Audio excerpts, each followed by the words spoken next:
Breaking news has just shaken the foundation of the Nancy Guthrie disappearance investigation, news that no one wanted to receive. Phoenix police have just identified a woman found deceased near a canal in the area known as the Oak Street sector. The scene is active. Investigators are on the ground. But before we go any further, it's essential to understand the context surrounding this discovery, because this case didn't begin this morning. It began weeks ago, in silence, in the shadows. Around this case, a theory began circulating online, one that gained serious traction on social media. The theory suggested that even with a phone powered off, the device could still connect to cell towers. That every so often, it would ping. Investigators denied this categorically. A phone that is completely powered off emits no signal. It does not ping any tower. It leaves no digital trace of any kind. That premise was technically false. And someone close to Nancy Guthrie knew that from the very beginning. Someone who understood how these devices work. Someone with knowledge. Every piece of evidence was subjected to rigorous forensic analysis. Every statement was evaluated. Every alibi was verified. Every movement was reconstructed. But then, abruptly, everything changed. The investigation, which had been moving at a slow, methodical pace, collided with the darkest possible reality. The search for Nancy Guthrie has just faced a truth so dark, so disturbing, that it has shaken not only the state of Arizona, but the entire country. This is the moment we all feared. The moment no one was prepared for, even though deep down, in the back of every heart, there was the fear that it would come. Moments ago, a discovery was made that could either solve the mystery of Nancy Guthrie forever, or unleash a new cycle of terror we cannot yet comprehend. A body was found near the Grand Canal Trail in Phoenix, Arizona. The remains of a woman appeared on the bank of that canal under circumstances that investigators themselves are calling deeply disturbing. The area was cordoned off immediately. Forensic units deployed within minutes. The security perimeter was extended several hundred feet in every direction. And now, the sheriff is preparing to speak live to the media. Every person following this case, in this country and beyond, is asking the same question. Is this Nancy Guthrie? Is this the end of a search that began weeks ago and has held millions of people in suspense? The police tape is up. The sirens echo in the distance. The atmosphere at the discovery site is charged with a tension that only exists when the truth is about to come to light. Reporters crowd behind the perimeter. Neighbors watch from a distance, their expressions a mixture of horror and hope. No one is speaking. Everyone is waiting. If this woman turns out to be Nancy Guthrie, then everything that was stated publicly from day one was built on lies. Lies that someone wove carefully and with time. How did an 84-year-old woman with severely reduced mobility travel 120 miles? With no vehicle of her own. No documentation of any trip. No one seeing her. The answer is simple and terrifying. She didn't. Nancy Guthrie did not move on her own. That's not a theory. That is a physical conclusion. One that geography and basic logic impose without question. Someone took her. Someone planned that transport. Someone knew the area, knew the access points to the canal, and knew the exact moment they could act without being seen. And soon, you are about to learn the elements that investigators have gathered about those who made her disappearance possible. Elements that completely change the official narrative of this case.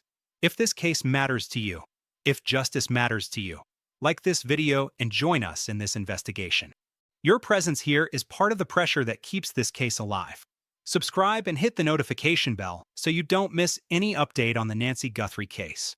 Every bit of support helps the truth reach further and reach more people. To truly understand the magnitude of this discovery, we must go back to the beginning. Not to the day the body was found, but to the day Nancy Guthrie disappeared. Because this was no ordinary disappearance. This was not an elderly woman who went for a walk and got lost. This was not a domestic accident. This was something calculated, organized, premeditated. This was the disappearance of a woman from a high-security residence in the Catalina foothills, one of the most private and heavily monitored areas in the state of Arizona. That is not something you improvise. Nancy Guthrie was the heart of her family. An 84-year-old woman who, despite her age, maintained an active intellectual life, a deep network of loved ones, and a professional history that few people knew in full. She was a scientist. She had spent decades of her life working at the Regional Toxicology Center, a place where sensitive data, controlled substances, and knowledge that in the wrong hands could be dangerous were handled. That detail is not minor. Nancy Guthrie's professional profile made her someone who knew too much about too many things. And in this case, knowing too much can be a death sentence. In her final years, however, she was surrounded by people close to her who, according to the progress of the investigation, may have been acting not as protectors, but as her last and most dangerous predators. This case is plagued by inexplicable delays. 9 hours. 9 hours passed before the people closest to Nancy Guthrie reported her disappearance to authorities. 9 hours in which every minute counted. 9 hours in which a fresh trail went cold. 9 hours in which, if someone was transporting her, they could have covered hundreds of miles without anyone knowing. Why did those closest to her wait so long to ask for help? That question does not have an innocent answer. In criminal investigations, a delay of that magnitude has a name: obstruction. Conflict had been brewing long before the night Nancy disappeared. Tensions within her inner circle had been building for months, possibly for years. From disturbing theories about personal interests tied to her estate and professional files, to the discovery of pharmacological planning found inside her own home. Medications, substances, doses, purchase records that did not match any legitimate medical prescription. All of that was in Nancy Guthrie's house before she vanished. Everything pointed to Nancy Guthrie living surrounded by danger without being fully aware of it. The people she trusted were looking at her with different eyes that were calculating. Internal leaks obtained during the course of this investigation reveal that Nancy Guthrie was keeping secrets of enormous weight. Information that not everyone wanted reaching the authorities. Files from the Toxicology Center. Analysis records. Data on substances whose trail leads to people with names and faces. People who would do anything to keep those files hidden. This case was destined to break open. The internal pressure was too high. The lies were too many. And the desert, which holds everything in its eternal silence, cannot hide a secret of this magnitude forever. The scene at the Phoenix Canal this morning is the first visible crack. The first sign that what someone buried so carefully is now surfacing. Early this morning, a woman was found unresponsive near the Grand Canal. A passerby making their usual rounds was the one who alerted authorities. The 911 call came in at 6:47 a.m. Within 12 minutes, the first police units were on scene. The area was immediately declared an active crime scene. The sheriff personally responded to reports suggesting this could be the final chapter in the Nancy Guthrie case. That decision alone speaks to the gravity with which authorities are treating this discovery. But there is one central element that is shaking this investigation to its core. An element that makes any casual or accidental explanation for how this body got to that location impossible. The canal is 120 miles from where Nancy Guthrie was last seen alive. 120 miles. A distance that, under normal conditions, represents over 2 hours of driving on the highway. Nancy Guthrie could barely walk to her own kitchen without assistance. She was 84 years old. She had reduced mobility, and there is no record of her having left her home voluntarily in the days leading up to her disappearance. There is no physically possible scenario, no plausible circumstance, no combination of facts that allows for the conclusion that Nancy Guthrie traveled alone from the Catalina foothills to a canal in Phoenix. That means, with a certainty that the evidence demands, that Nancy Guthrie was kidnapped. She was detained. She was transported across state lines. And she was deliberately left at that canal. Those three verbs, kidnapped, transported, abandoned, are not hypotheses. They are the conclusions that all of the evidence gathered so far by the investigative team points toward. Documents obtained from the crime scene, through sources close to the investigation, describe an item found near the body. A backpack with very specific characteristics. A backpack that, according to preliminary analysis, matches the model, color, and wear of the one carried by the suspect captured on neighborhood security cameras the night Nancy Guthrie disappeared. If that backpack belongs to the same individual, then we are looking at a physical, traceable link between the perpetrator and the current scene. Public outrage is growing by the hour. Social media is on fire with theories, citizen analysis, and demands for justice coming not only from Arizona, but from across the country and Spanish-speaking communities abroad.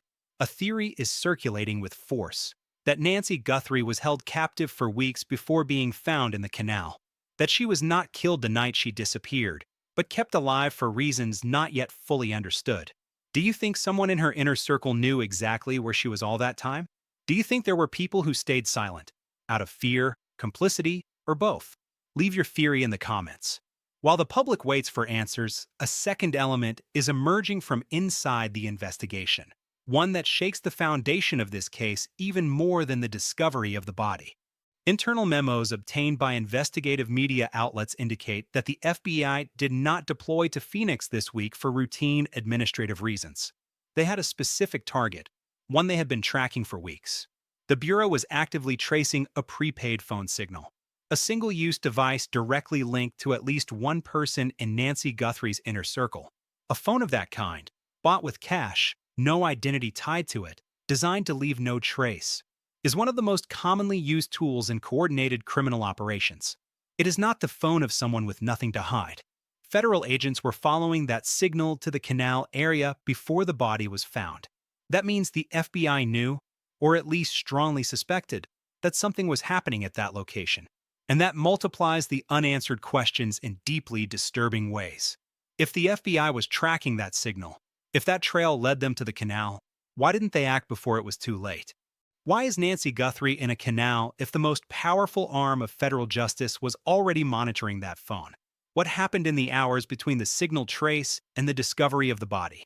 Various sources close to the investigation indicate that high-ranking officials may be involved in actively covering up certain aspects of this case. That is a serious allegation, one that no authority has refuted with concrete documentation. Pressure on authorities intensifies with every press conference, every public statement, every silence the sheriff chooses when he should be speaking. Silence, in this case, is itself a form of response. And there is one more element that complicates this picture significantly. A forensic finding that, if confirmed, completely redefines the timeline of this case. The medical examiner working on this case has reportedly detected signs consistent with prolonged sedation. Not a one-time sedation, but a sustained pharmacological state over an extended period. If this woman is Nancy Guthrie, and authorities have not yet confirmed or ruled out her identity, then she was not killed the night she disappeared. Someone kept her alive under chemical control for days, perhaps weeks. That implies access to prescription medications or controlled substances. It implies pharmacological knowledge. It implies the ability to administer doses over time without leaving immediately visible traces. Who in Nancy Guthrie's circle had access to those kinds of substances? Who had the knowledge needed to use them in that way? And who had the motive to do so? Remember what was found in her home weeks ago: pharmacological planning, substance records, documentation that did not correspond to any legitimate medical treatment known for Nancy Guthrie. The Nancy Guthrie case is becoming exponentially more complex with each new revelation. What began as a search for a missing elderly woman has turned into an organized crime investigation with ramifications no one anticipated. Demands for justice are growing internationally. Searches for Nancy Guthrie's name have trended worldwide, surpassing dozens of high-profile news stories competing for global attention. Human rights organizations have issued statements demanding immediate results and full transparency in the investigative process, while internal sources confirm that a second item was located near the canal. Public opinion is deeply fractured. Some trust that the sheriff is handling the investigation with the seriousness it deserves. Others point to data and say something about this process does not add up. Is the sheriff being completely transparent with the public? Or are there elements he is protecting, whether for legitimate procedural reasons or for reasons we do not yet know? Theories about the vehicle involved in transporting Nancy Guthrie are multiplying among citizen analysts. Several observers with experience in visual forensics have pointed to a troubling coincidence. A vehicle captured in the background of one of the Nancy Guthrie search videos, almost imperceptible, appears to match the model, color, and characteristics of a vehicle spotted by at least 2 witnesses in the canal area that night. It is a detail authorities have neither confirmed nor denied. And in criminal investigations, that gray zone between confirmation and denial is often where the most uncomfortable truths live. The tension is palpable with every update in this case. Every mention of Nancy Guthrie's name in the media on social platforms, on the street corners of the neighborhoods that knew her, feeds a collective outrage that can no longer be contained. The public is demanding answers about the missing toxicology center files. Files that, according to internal sources, contained information on at least 3 open investigations at the time of Nancy's disappearance. No one understands why the sheriff continues to choose his words so carefully, why every direct question receives an answer that responds without answering, why the official language seems designed to reassure without informing. And there is one certainty that cuts through everything, one that is impossible to avoid, regardless of the identity of the woman found in that canal. This morning, Nancy Guthrie deserved better. She deserved an investigation without gaps from day one. She deserved that the people she trusted would protect her instead of exposing her. She deserved so much more than to end up on the bank of a canal. Just before the sheriff takes the microphone in front of the media, one final devastating detail is leaked through independent channels, a detail that is changing public perception of this case in real time. A night vision video has surfaced, grainy, with the imperfect quality of a low-cost camera exposed to darkness, but clear enough to show what no one expected to see. The video was captured by a hidden security camera installed on the trail near the canal, possibly placed by a resident or a community watch organization that has been operating in that area for months. In the footage, in the absolute darkness at 3:14 in the morning, 2 human figures are clearly distinguishable. 2 people working in coordination. 2 people who know exactly what they are doing. The 2 figures are unloading an object of considerable weight from the back of a dark vehicle. Their movements are calculated. There is no visible urgency, no panic. There is method. That level of control, at a time like that, is not compatible with improvisation. Whoever does something like this at 3:14 in the morning with that degree of composure has been in that place before. They have rehearsed. Then, a flash of natural light, possibly the moon or the reflection of the water, briefly illuminates the face of the first figure. The impact of what is seen in that frame is immediate and irreversible. It is not a stranger. It is not an anonymous face. It is not someone no one has seen before. It is a face that has appeared on television screens, in national media headlines, in discussion forums about this very case. It is someone who has been in front of cameras multiple times in recent weeks. Someone who has spoken publicly about Nancy Guthrie's disappearance. Someone who has asked, with words and with tears, for her to be brought home.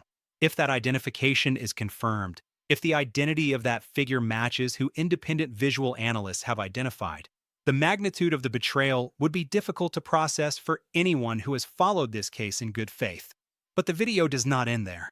Seconds after the 2 figures finish their task and leave in the dark vehicle, a second car appears from the north end of the trail. A second vehicle, larger, with visible government plates in the frame. An official vehicle present at that scene at that hour, apparently doing what looks like a check of the area.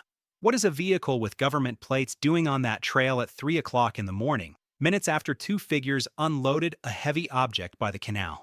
That question demands an answer that has not yet come. Is Nancy Guthrie the victim of a conspiracy of far greater proportions than has been publicly admitted? Are there institutional actors involved in what happened to her? The available visual evidence suggests that the full truth has not yet been told.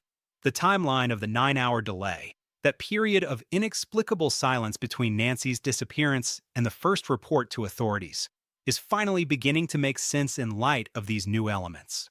If someone in her inner circle was coordinating the transport, if there was communication between the people around Nancy and those who moved her, then those 9 hours were not an omission. They were a deliberate operational window. Time calculated so the transport would be completed before authorities could activate search protocols. Time to clean the scene. Time to construct the version that would be given to the media. Nancy Guthrie was a target from the beginning. She was not an accidental victim of an unforeseeable circumstance.